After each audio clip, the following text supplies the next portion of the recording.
So Facebook has banned me twice now.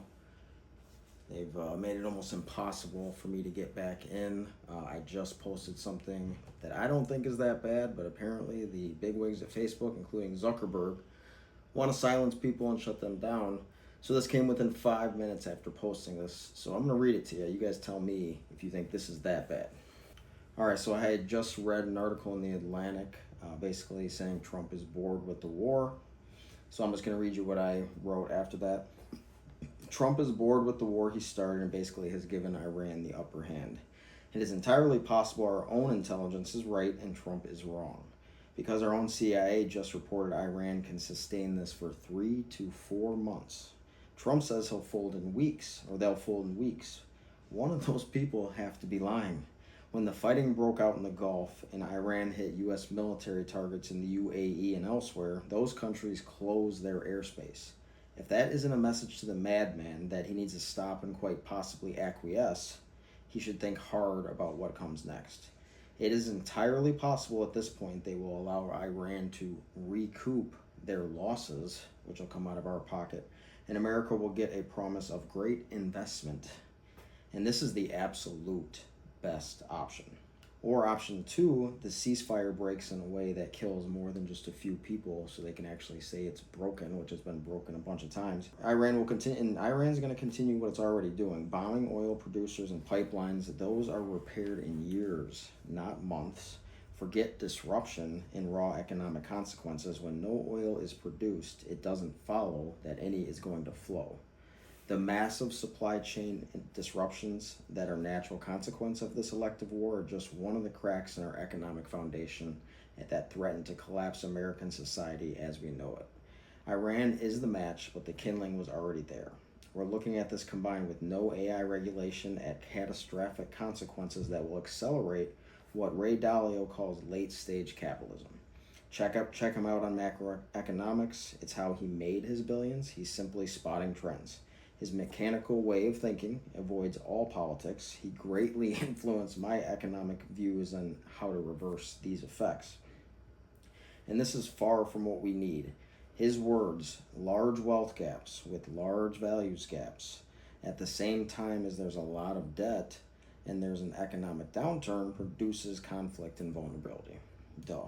A man who should have referential trust based on his own qualifications alone, we are at that breaking point.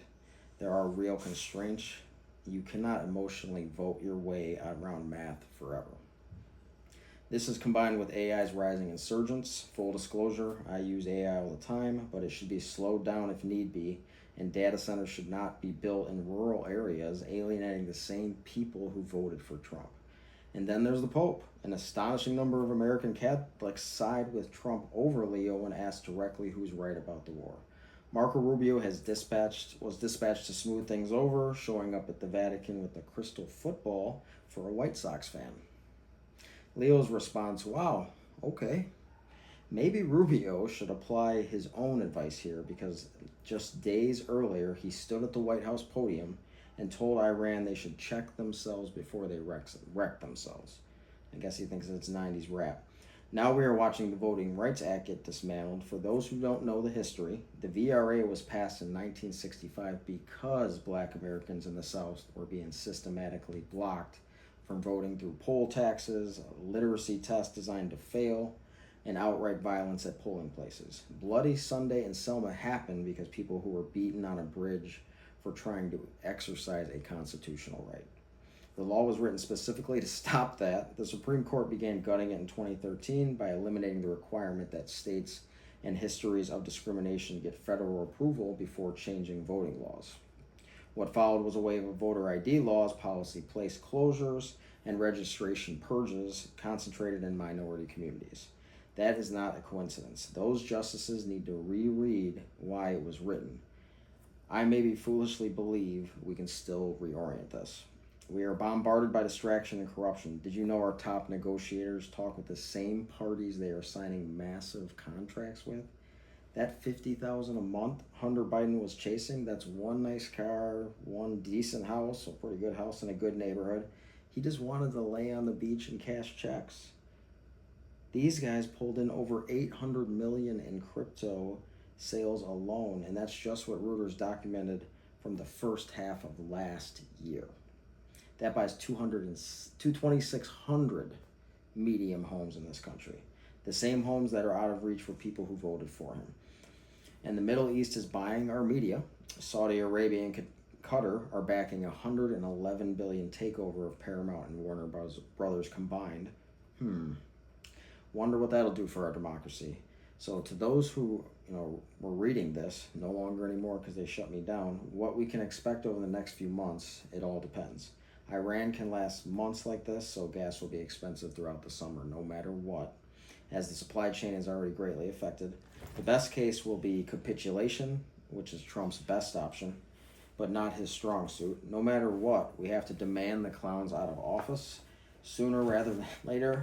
I lay awake at night sometimes and wonder how long it would take me to become like a wet noodle, a yes man or a little bitch, as we called them where I grew up. It would take a lot. My track record points to always questioning authority. So maybe Trump's regime isn't that difficult to topple. When Congress exercises their full authority, who wants to be remembered as the capitulating sheep? Ezekiel warned us about shepherds like this. They only feed themselves.